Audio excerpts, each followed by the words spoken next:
Helikopter hilang kontak di Sekadau, petugas gabungan lakukan pencarian.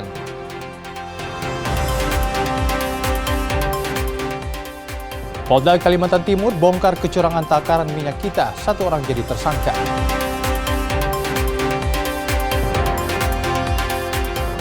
Kejaksaan Tinggi Kalbar perlihatkan uang hasil sitaan 115 miliar rupiah dari korupsi tambang bauksit. Warung sedekah di Balikpapan sediakan makan bagi pekerja jalanan.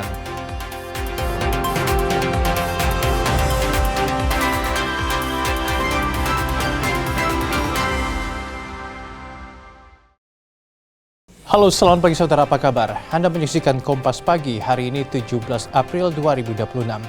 Saudara, seperti biasa, selain 4 sorotan utama tadi, sejumlah informasi penting lain seputar Pulau Kalimantan juga telah kami siapkan untuk memperbaharui ruang informasi Anda.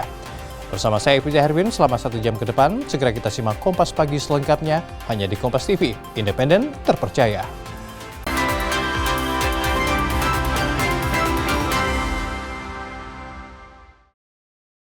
Kita menuju ke sorotan yang pertama. Saudara, sebuah helikopter dilaporkan hilang kontak di wilayah Kabupaten Sekadau, Kalimantan Barat pada Kamis 16 April. Helikopter tersebut berangkat dari Kabupaten Melawi. Adapun helikopter yang hilang kontak tersebut adalah milik PT Meteo Air dengan nomor registrasi PKCFX. Menerima informasi ini, Kantor SAR Pontianak berkoordinasi dengan Lanut Supadio meminta bantuan untuk menggerakkan helikopter Super Puma pada pukul 13.10 dengan jumlah kru Kopasgat 4 orang dan tim rescue Kantor SAR Pontianak 2 orang. Kepala Kantor SAR Pontianak Imada Junetra bilang, helikopter yang hilang kontak berangkat dari kebun di Melawi pukul 7.30 pagi. Sesuai kronologi, seharusnya pada pukul 8.50 helikopter sudah tiba di Kuburaya area. Namun pada pukul 8.10 hilang kontak. Untuk melakukan pencarian, personel Pos SAR, TNI, Polri, dan pihak terkait lainnya di Sintang juga dikerahkan melakukan pencarian. Sesuai dengan kronologis 08.50 itu mereka sebenarnya sudah tiba di Kuburaya area di Ambawang. Pada pukul 08.10 itu lost connect. Kami dapat informasi bahwa titik koordinat yang disampaikan oleh Pak Rudianto selaku operator pesawat melalui spider tracking menyampaikan koordinat tersebut kepada kami. Langsung kami dalami dan kami koordinasi dengan provinsi yang ada di Kabupaten Kalimantan Barat. Kami berangkatkan selanjutnya anggota dari tim rescue Polsar Sintang dengan jumlah 5 orang personil menuju lokasi untuk melaksanakan tindakan awal dan koordinasi dengan provinsi yang ada TNI Polri yang ada di Kabupaten Sintang. Sorotan selanjutnya, saudara. Subdit Indaksi Direktorat Reserse Kriminal Khusus Polda Kalimantan Timur bongkar praktik kecurangan takaran minyak goreng subsidi minyak kita. Pengungkapan ini, saudara, bermula dari temuan selisih takaran kemasan 1 liter yang beredar di pasar tradisional.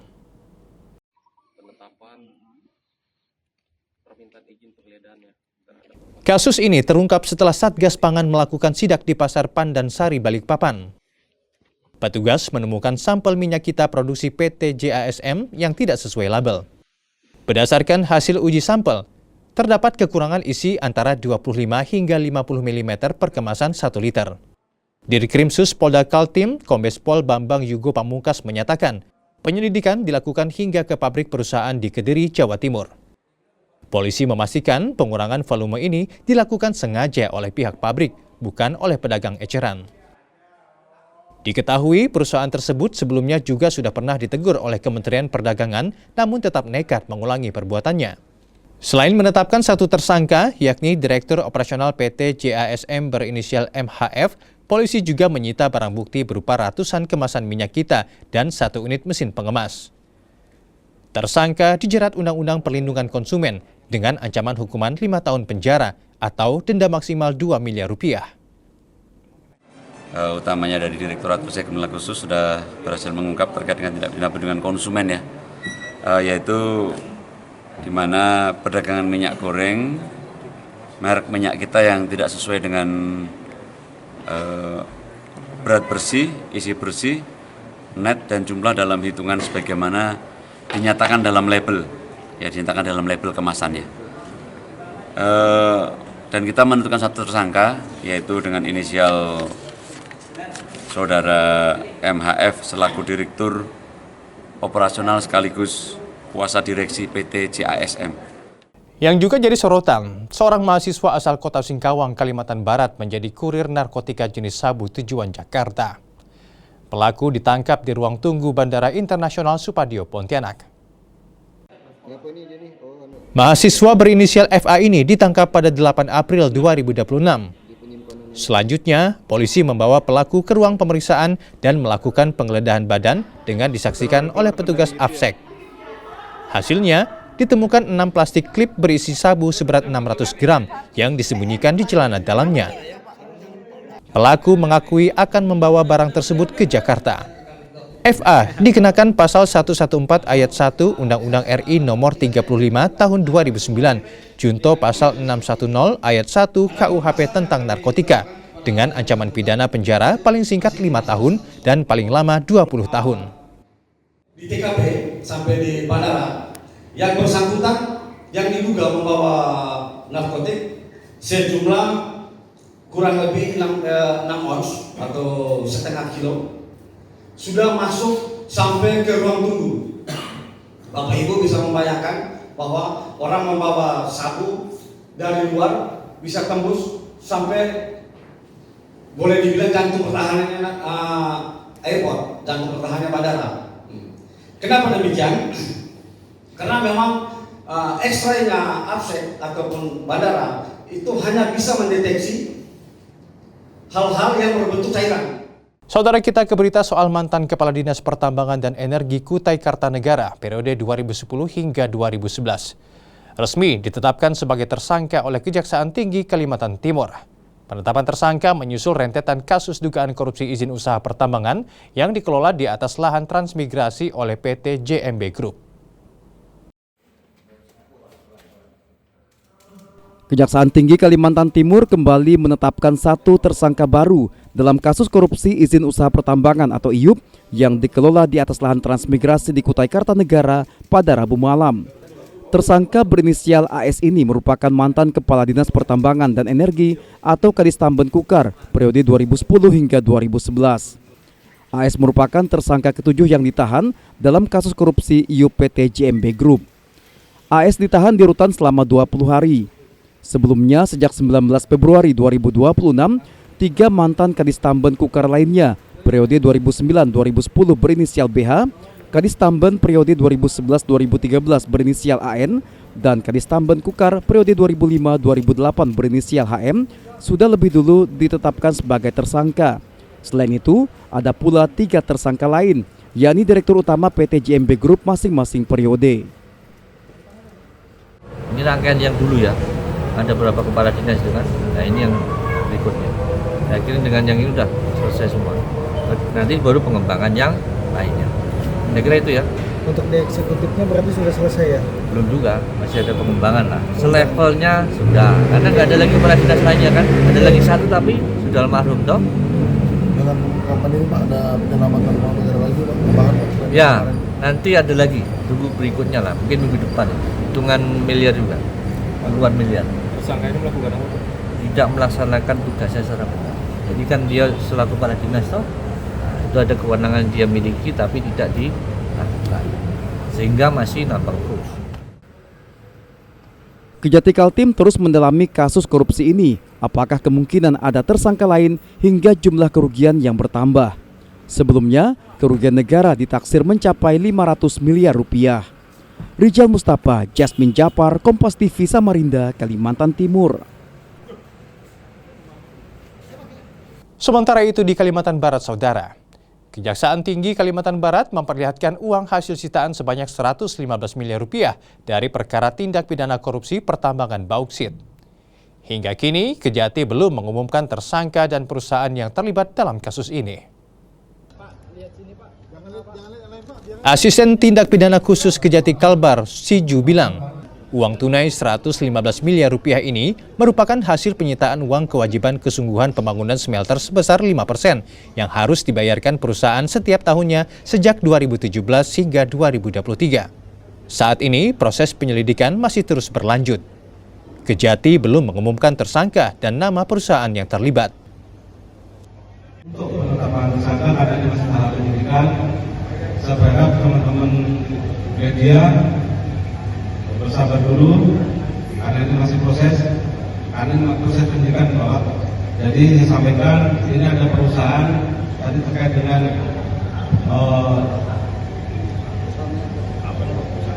perusahaan ya, kemudian pelanggarannya di mana.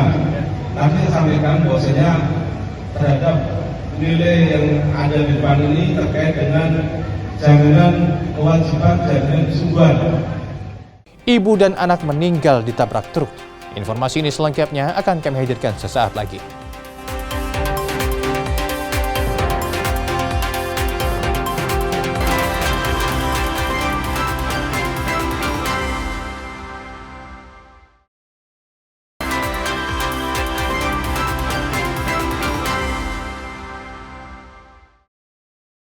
Terima kasih Anda masih bersama kami di Kompas Pagi.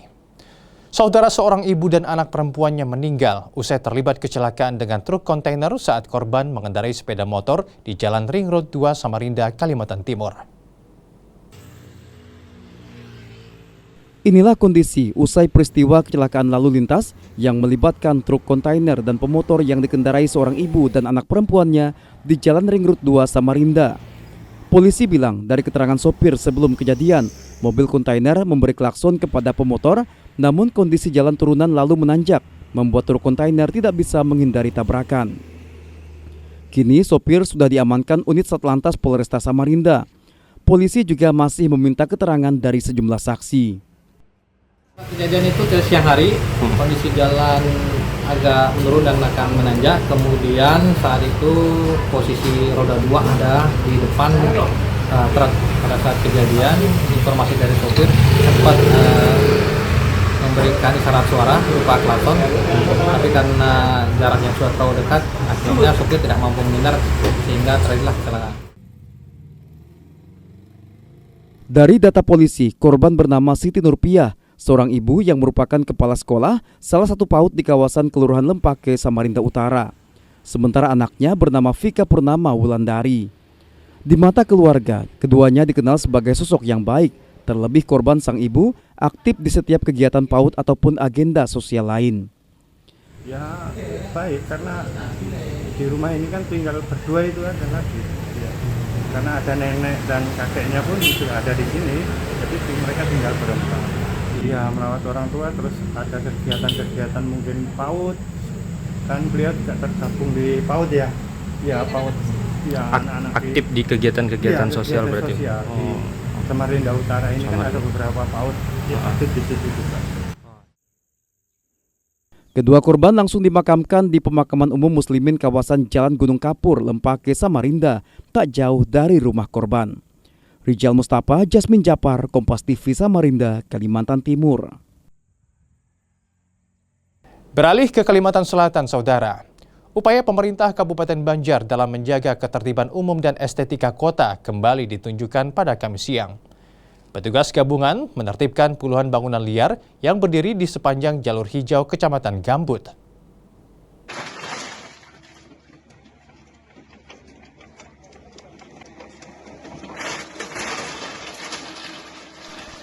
Petugas gabungan Satpol PP Kabupaten Banjar bersama TNI dan Polri menggelar operasi penertiban besar-besaran di kawasan Desa Kayu Bawang, Kecamatan Gambut. Mengerahkan 1 unit alat berat, petugas membongkar paksa 23 titik bangunan liar yang berdiri di atas tanah negara. Warung-warung yang dijuluki warung jablay oleh warga sekitar ini terbukti melanggar peraturan daerah terkait tata ruang. Saat pembongkaran berlangsung, petugas banyak menemukan fasilitas yang tidak sesuai peruntukannya, seperti peralatan hiburan karaoke hingga sekat-sekat kamar khusus di dalam bangunan.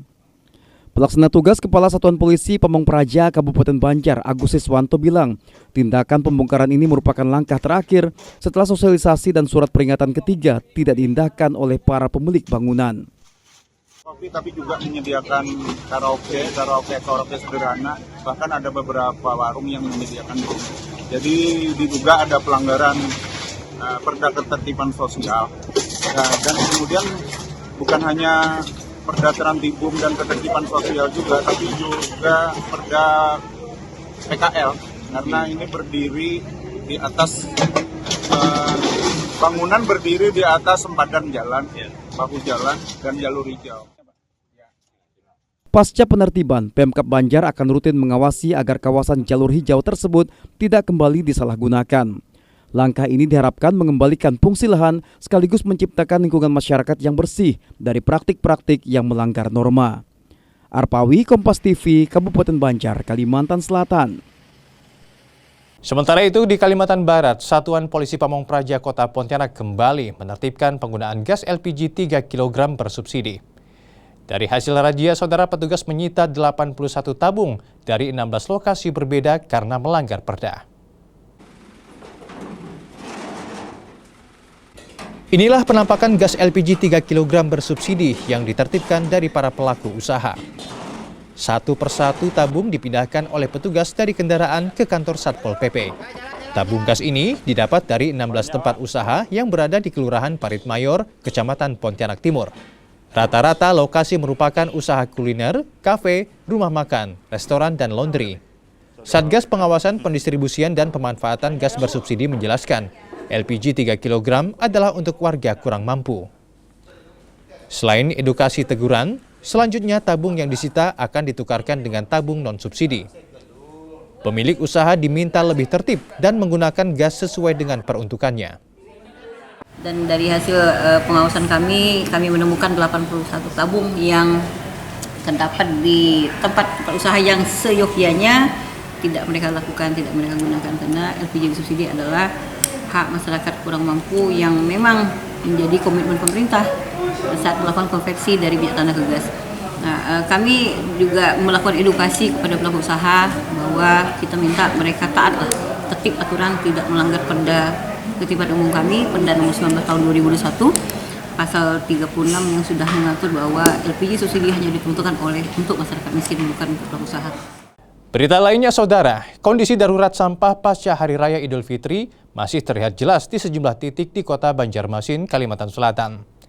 Di tempat pembuangan sampah Zafri Zamzam, tumpukan sampah kini tidak lagi dibiarkan terbuka, melainkan dibungkus dalam ribuan karung hingga meluber ke sepanjang badan jalan. Pemandangan tak biasa terlihat di TPS Zafri Zamzam Banjarmasin pada Rabu malam. Karung-karung berisi sampah tampak menumpuk tinggi dan memanjang di tepi jalan, menciptakan kesan kumuh di tengah kota. Kondisi ini diketahui sudah berlangsung selama 12 hari terakhir atau sejak pekan pertama setelah Lebaran. Dampak paling nyata dirasakan oleh para pedagang nasi bungkus yang berada tepat di depan luapan sampah tersebut. Pedagang mengeluhkan bau menyengat yang tetap tercium meski sampah sudah dikarungi, yang dikhawatirkan dapat mengganggu kesehatan serta membuat pelanggan enggan datang. Kan merupakan ada bau. Nah, sedangkan bau ini kan mengganggu untuk orang makan. Nah, mengganggu orang makan, pertama yang kesehatan ke orang-orang di sini. Nah, jadi masalahnya kalau sampah ini nih, memang pembuangannya kan ada TPS-nya. Tapi kenapa jadi masyarakat ini banyak membuang di luar pada tempatnya. Nah, jadi kita bingung. Merespons persoalan ini, pengawas TPS setempat menyebut penggunaan karung ini merupakan instruksi langsung dari pemerintah kota. Langkah darurat ini diambil guna menyiasati pembatasan kuota pembuangan di TPA Banjar Bakula yang hanya 200 ton per hari dari total produksi sampah kota yang mencapai 300 ton lebih. Karena sampah pembuangan kita di TPS Bakula tuh cuma 200 ton, biasanya kan 300 kan. Jadi kelebihannya ya maksa saya dikarungi kan. Pertama supaya kada bau kan, ya kalau lawan komentar-komentar masyarakat juga kan nyaman juga kan. Ya solusinya itu aja Bang sementara. Warga dan pelaku usaha berharap pemerintah kota segera menemukan solusi jangka panjang terkait distribusi sampah ke TPA. Tanpa penanganan yang cepat, tumpukan karung sampah ini dikhawatirkan akan terus bertambah dan menjadi sumber penyakit bagi lingkungan sekitar. Saida Aisyah, Kompas TV, Banjarmasin, Kalimantan Selatan. Krisis pengelolaan sampah di Kota Banjarmasin kian memprihatinkan. Pembatasan kuota pembuangan di tempat pembuangan akhir Banjar Bakula dinilai menjadi penyebab utama meluapnya sampah di sejumlah titik karena tidak mampu menampung seluruh produksi sampah harian warga kota. Kondisi luapan sampah masih menjadi pemandangan umum di sejumlah ruas jalan di Kota Banjarmasin pada Kamis pagi. Hal ini merupakan dampak langsung dari kebijakan pembatasan kuota di TPA Regional Banjar Bakula. Saat ini TPA tersebut hanya menerima 200 ton sampah per hari dari kota Banjarmasin, turun drastis dari kuota sebelumnya yang mencapai 300 ton. Jumlah ini tidak sebanding dengan volume sampah yang mencapai 491 ton per harinya. Kepala Dinas Lingkungan Hidup Kota Banjarmasin, Ikrom Mubtezar, menegaskan perlu adanya sinergitas masyarakat dalam memilah sampah dari rumah agar beban pembuangan ke TPA dapat berkurang. Karena memang kita belum memiliki tempat pembuangan selain Banjar Bakula, itulah sampah kita menjadi menumpuk. Di saat seperti inilah sebenarnya kita harus menyadari bahwa sampah itu berasal dari kita semua, ya, dari masyarakat Kota Banjarmasin khususnya. Untuk itu, tanggung jawab pengelolaan sampah itu sebenarnya bukan hanya dibebankan kepada pemerintah, harus ada partisipasi aktif dari masyarakat untuk melakukan pilah sampah dari sumbernya. Satu titik terparah terlihat di Jalan Veteran Banjarmasin. Meski pemerintah telah resmi menutup TPS di kawasan ini, sampah tetap menumpuk hingga menimbulkan bau tak sedap yang menyengat. Warga sekitar menyebut banyak oknum yang sengaja merusak spanduk pengumuman penutupan agar bisa kembali membuang sampah secara ilegal. Kurangnya pengawasan ketat dari petugas di lapangan membuat lokasi ini kembali menjadi titik pembuangan sampah liar. Mana menyuruh gerobakan datangan ya? Datangan aja memang gerobakan datangan. Nah itu bang. Jadi warga jauh buang ke sini pula? Enggi ulun jadi kelahinya di sampah di tawakannya pula. Penjaganya kada di nyadar situ na porsi itu na berserobong. Dibawanya bulik aja kan. Oh, kada ada penjaganya makanya warga yang anu lah. Iya. Bang rancak ke bau jebuannya kalau lewat udah tutup hidungnya rancak tuh. Ada baunya itu pula? Iya. Menciumnya ke bau. Pemerintah Kota Banjarmasin kini sangat berharap adanya kebijakan dispensasi atau penambahan kuota dari pemerintah Provinsi Kalimantan Selatan. Langkah darurat tersebut dinilai sebagai satu-satunya cara untuk membersihkan luapan sampah yang kini sudah pada tahap mengganggu kenyamanan dan kesehatan masyarakat. Saida Aisyah, Kompas TV, Banjarmasin, Kalimantan Selatan. Diduga gangguan mental, WNA asal Belanda dideportasi dari Balikpapan. Informasi ini akan kami hadirkan usai jeda.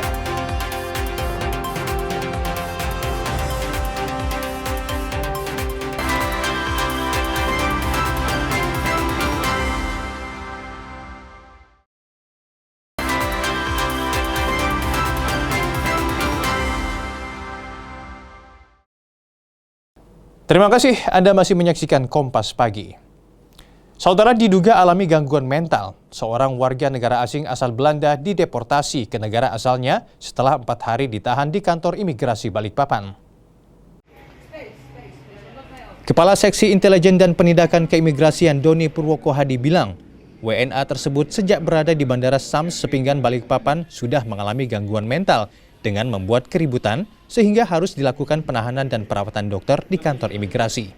Setelah 4 hari dilakukan observasi, WNA tersebut sudah mulai pulih kejiwaannya dan langsung dideportasi ke negara asalnya bersama sang anak yang mendampinginya.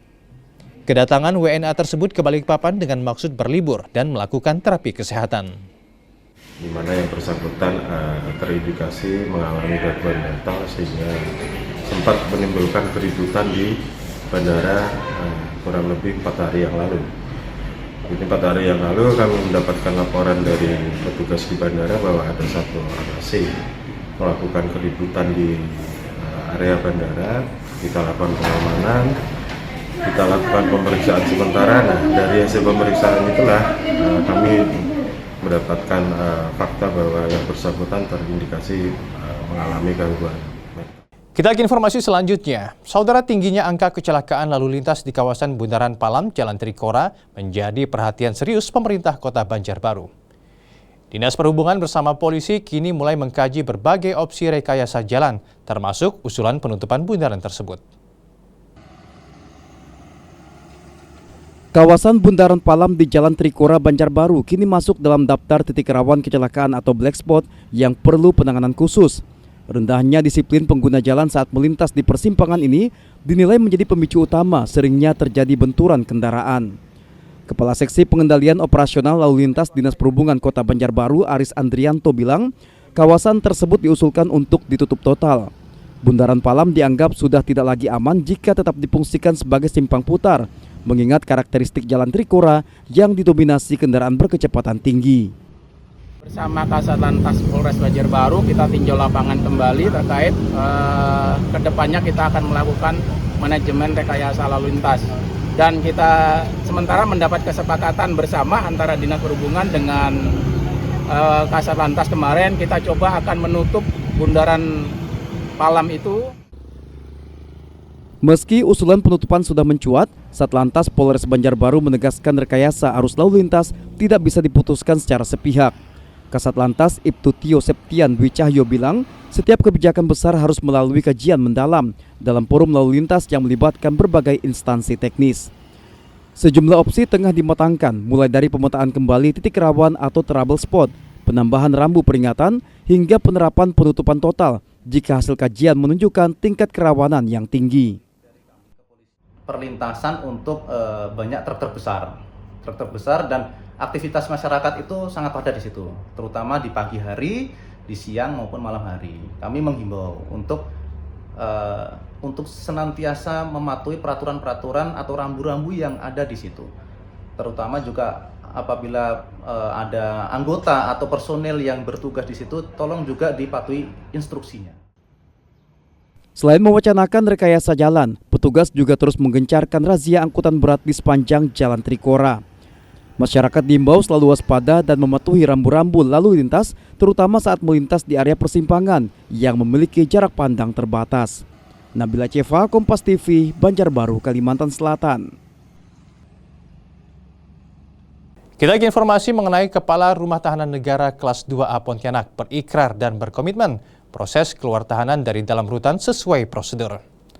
Meski saat ini rutan alami over kapasitas yang cukup serius, namun keamanan tetap dijaga sesuai aturan.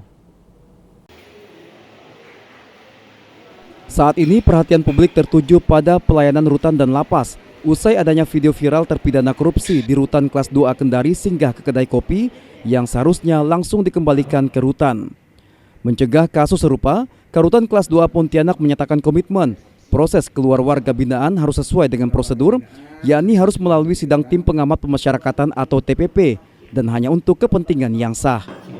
Pagi hari ini kami di sini berkumpul bersama Pak Kasih Pelayanan Tahanan, Pak KPR dan Pak Kasih Bimbingan Kerja ingin mengikrarkan bahwasannya rutan kelas 2 Pontianak bebas dari narkoba dan penggunaan handphone atau alat komunikasi. Pengeluaran kami menggunakan SOP yang sudah ada, yaitu melalui sidang TPP, apakah dia sakit, berobat atau mengunjungi keluarga yang sakit. Seandainya pun itu kerja luar, kami lakukan sesuai dengan TPP. Rutan Pontianak memiliki daya tampung 220 orang, namun saat ini dihuni 1.093 warga binaan.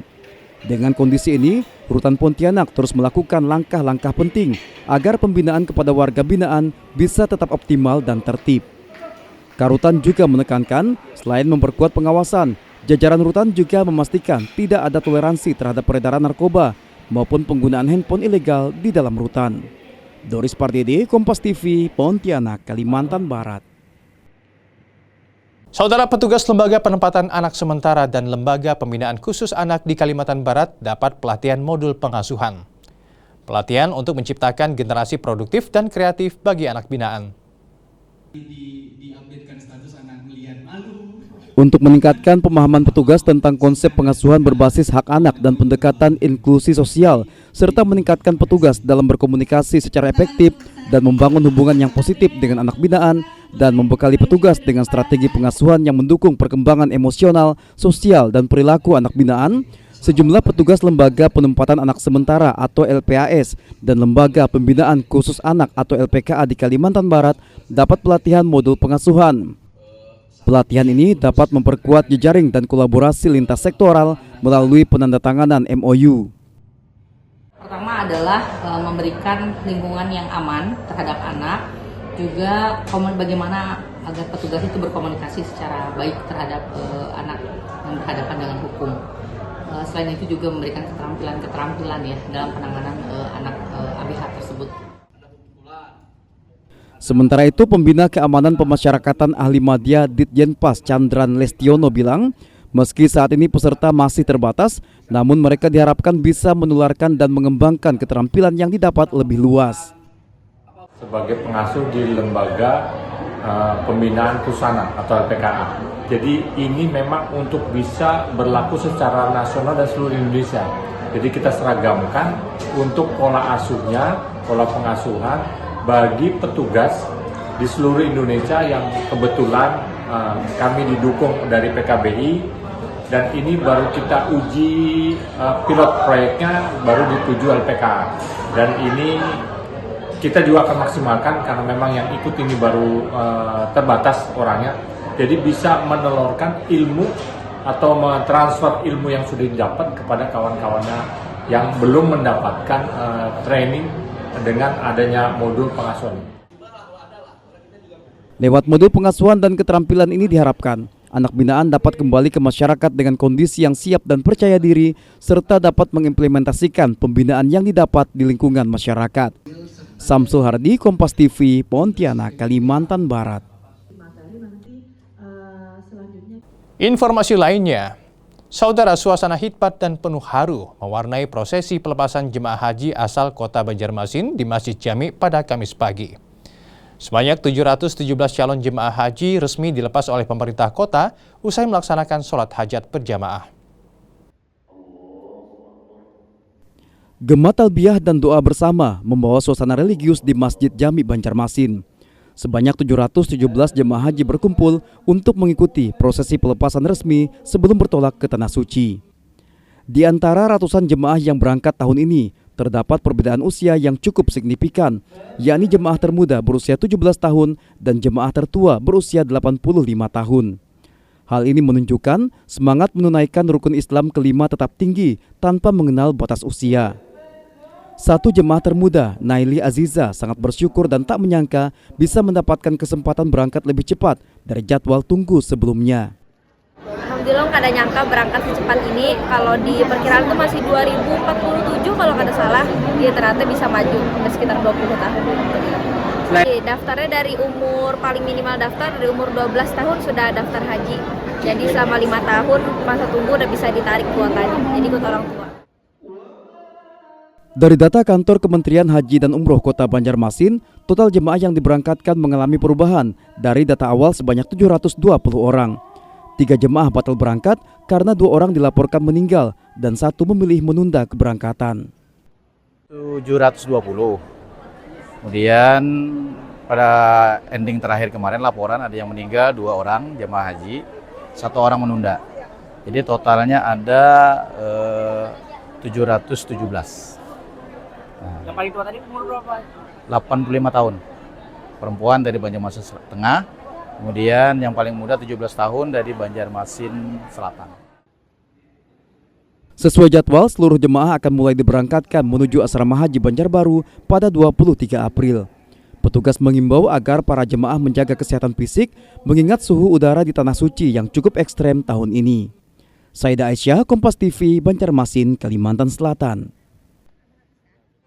Saudara, usai jeda kami akan kembali dengan informasi lain, di antaranya AKP Ketut Darmada, polisi petani di Balikpapan.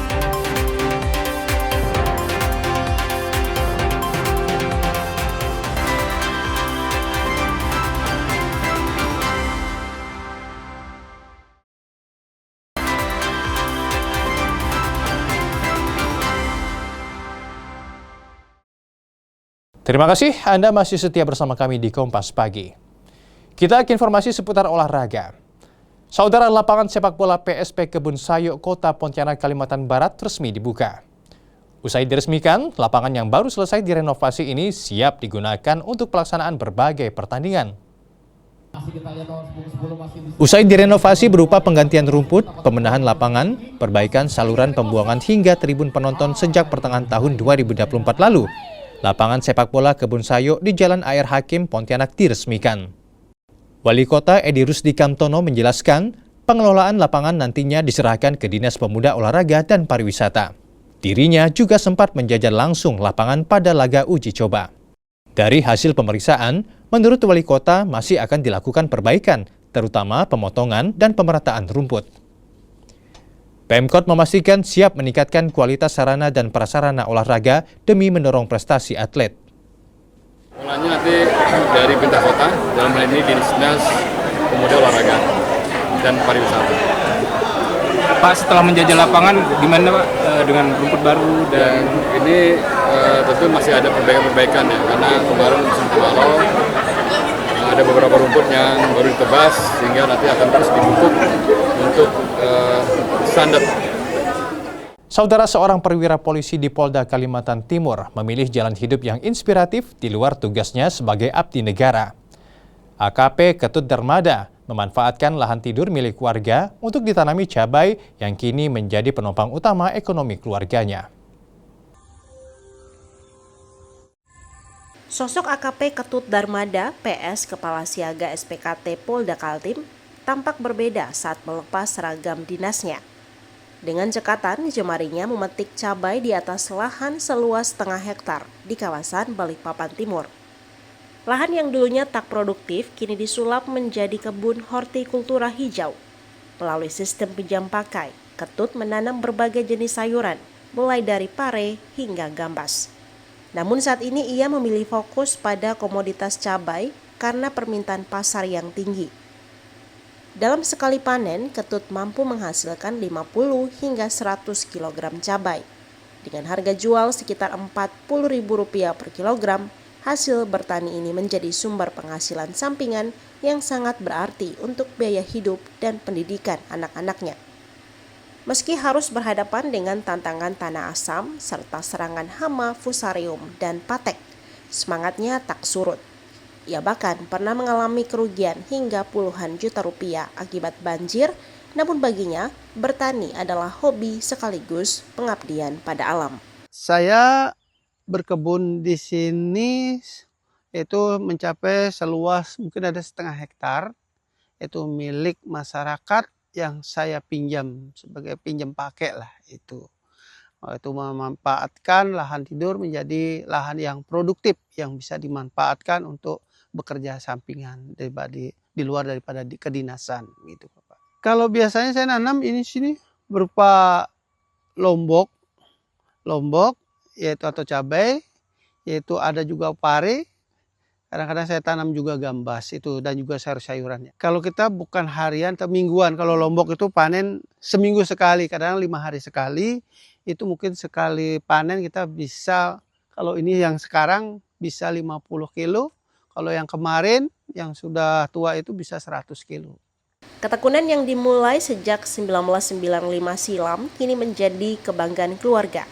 Istri dan anak-anaknya turut terjun ke sawah untuk membantu, membuktikan bahwa dedikasi sebagai anggota Polri bisa berjalan selaras dengan ketulusan mengolah tanah. Iskandar Amir Dahlan, Kompas TV, Balikpapan, Kalimantan Timur.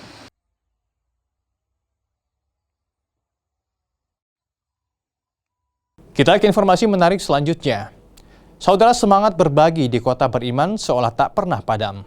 Setiap minggu, sebuah komunitas di kawasan Telaga Sari Balikpapan rutin menyajikan ratusan porsi makanan gratis bagi warga yang membutuhkan.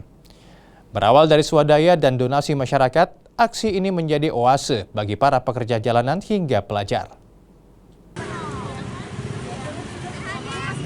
Setiap Jumat tiba, kawasan Telaga Sari Balikpapan, Kalimantan Timur tampak lebih ramai dari biasanya. Puluhan warga antri dengan tertib di depan sebuah lapak sederhana bernama Warung Sedekah Balikpapan.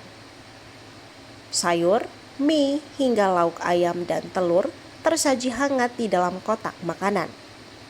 Tak butuh waktu lama, sebanyak 150 porsi makanan biasanya ludes diserbu warga hanya dalam waktu 1 hingga 2 jam saja.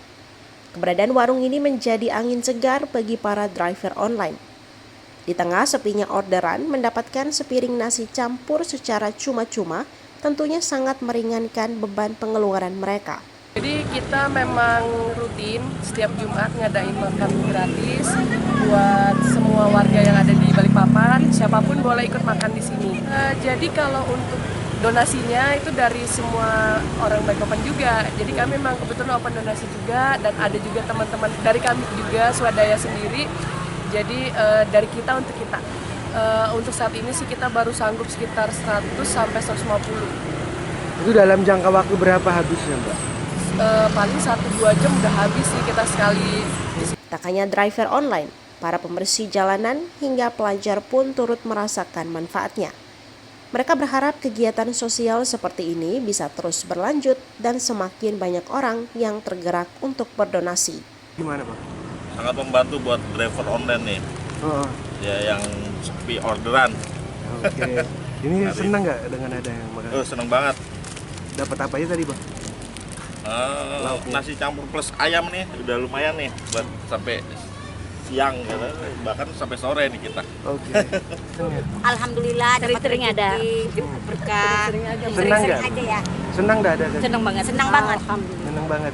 Tadi lauknya apa aja, Bu? Aku mintanya telur, ada ayam, ada mie, ada sayur. Warung Sedekah Balikpapan menjadi bukti nyata bahwa kepedulian kecil yang dikelola dengan baik dapat memberikan dampak besar bagi sesama. Iskandar Amir Dahlan, Kompas TV, Balikpapan, Kalimantan Timur.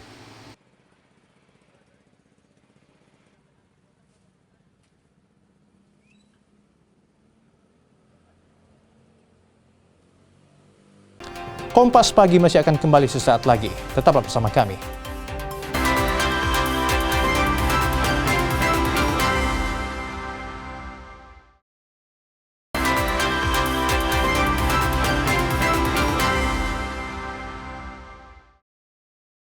Terima kasih Anda masih bersama kami di Kompas Pagi.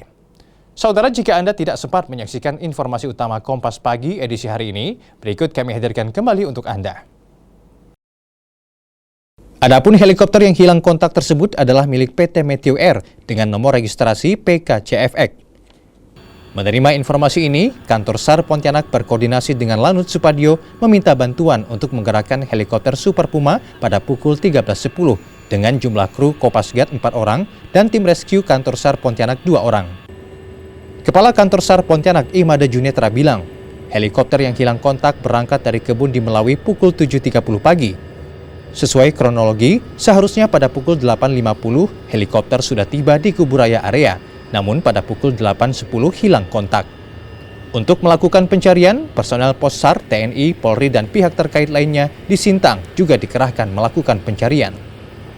Sesuai dengan kronologis 08.50 itu mereka sebenarnya sudah tiba di Kuburaya area di Ambawang.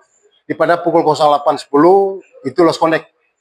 Kami dapat informasi bahwa titik koordinat yang disampaikan oleh Pak Rudianto selaku operator pesawat melalui spider tracking menyampaikan koordinat tersebut kepada kami. Langsung kami dalami dan kami koordinasi dengan polisi yang ada di Kalimantan Barat. Kami berangkatkan selanjutnya anggota dari tim rescue Polsar Sintang dengan jumlah 5 orang personil menuju lokasi untuk melaksanakan tindakan awal dan koordinasi dengan polisi yang ada, TNI Polri yang ada di Kabupaten Sintang.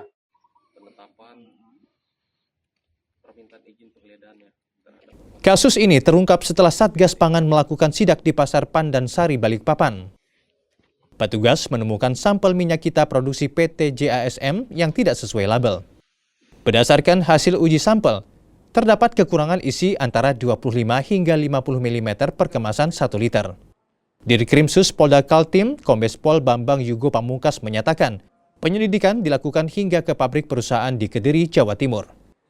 Polisi memastikan pengurangan volume ini dilakukan sengaja oleh pihak pabrik, bukan oleh pedagang eceran. Diketahui perusahaan tersebut sebelumnya juga sudah pernah ditegur oleh Kementerian Perdagangan, namun tetap nekat mengulangi perbuatannya. Selain menetapkan satu tersangka, yakni Direktur Operasional PT JASM berinisial MHF, polisi juga menyita barang bukti berupa ratusan kemasan minyak kita dan 1 unit mesin pengemas. Tersangka dijerat Undang-Undang Perlindungan Konsumen dengan ancaman hukuman 5 tahun penjara atau denda maksimal 2 miliar rupiah. Utamanya dari Direktorat Reserse Kriminal Khusus sudah berhasil mengungkap terkait dengan tindak pidana perlindungan konsumen ya, yaitu di mana perdagangan minyak goreng merek minyak kita yang tidak sesuai dengan berat bersih, isi bersih, net dan jumlah dalam hitungan sebagaimana dinyatakan dalam label, ya dinyatakan dalam label kemasannya. Dan kita menentukan satu tersangka, yaitu dengan inisial Saudara MHF selaku Direktur Operasional sekaligus Kuasa Direksi PT CASM. Asisten Tindak Pidana Khusus Kejati Kalbar, Siju bilang, uang tunai 115 miliar rupiah ini merupakan hasil penyitaan uang kewajiban kesungguhan pembangunan smelter sebesar 5% yang harus dibayarkan perusahaan setiap tahunnya sejak 2017 hingga 2023. Saat ini proses penyelidikan masih terus berlanjut. Kejati belum mengumumkan tersangka dan nama perusahaan yang terlibat. Untuk penetapan tersangka adanya masih tahap penyidikan. Saya berharap teman-teman media bersabar dulu, karena itu masih proses, penyidikan di bawah. Jadi saya sampaikan ini ada perusahaan tadi terkait dengan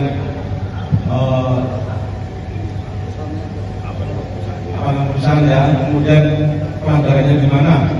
Tapi saya sampaikan bahwasanya terhadap nilai yang ada di depan ini terkait dengan jaminan kewajiban jaminan kesungguhan.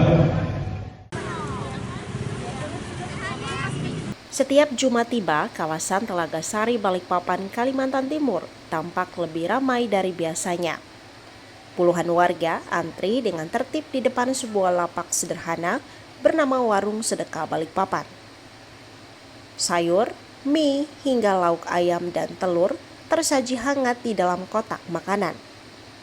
Tak butuh waktu lama, sebanyak 150 porsi makanan biasanya ludes diserbu warga hanya dalam waktu 1 hingga 2 jam saja. Keberadaan warung ini menjadi angin segar bagi para driver online. Di tengah sepinya orderan, mendapatkan sepiring nasi campur secara cuma-cuma tentunya sangat meringankan beban pengeluaran mereka. Jadi kita memang rutin setiap Jumat ngadain makan gratis buat semua warga yang ada di Balikpapan. Siapapun boleh ikut makan di sini. Jadi kalau untuk donasinya itu dari semua orang Balikpapan juga. Jadi kami memang kebetulan open donasi juga, dan ada juga teman-teman dari kami juga swadaya sendiri. Jadi dari kita untuk kita. Untuk saat ini sih kita baru sanggup sekitar 100 sampai 150. Itu dalam jangka waktu berapa habisnya, Mbak? Paling 1-2 jam udah habis sih kita sekali. Tak hanya driver online, para pembersih jalanan hingga pelajar pun turut merasakan manfaatnya. Mereka berharap kegiatan sosial seperti ini bisa terus berlanjut dan semakin banyak orang yang tergerak untuk berdonasi. Gimana, Pak? Sangat membantu buat driver online nih. Ya, yang sepi orderan. Oke. Ini senang nggak dengan ada yang makan? Senang banget. Dapat apa aja tadi, Bang? Nasi campur plus ayam nih, udah lumayan nih buat sampai siang, gitu. Bahkan sampai sore nih kita. Oke. Alhamdulillah dapat rezeki, berkah. Senang nggak? Aja ya. Senang nggak ada? Senang banget. Senang banget. Senang banget. Tadi lauknya apa aja, Bu? Aku mintanya telur, ada ayam, ada mie, ada sayur. Warung Sedekah Balikpapan menjadi bukti nyata bahwa kepedulian kecil yang dikelola dengan baik dapat memberikan dampak besar bagi sesama. Iskandar Amir Dahlan, Kompas TV, Balikpapan, Kalimantan Timur.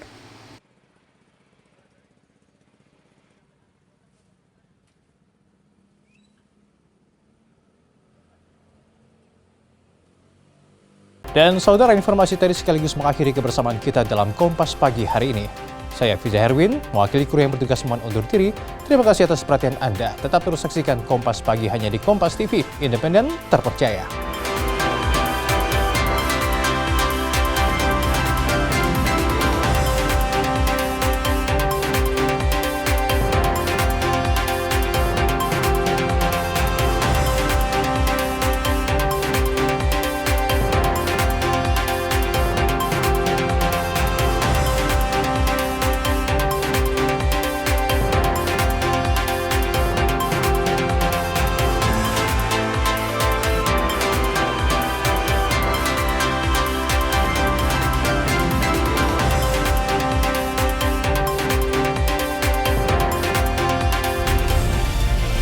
Kompas TV, independen, terpercaya.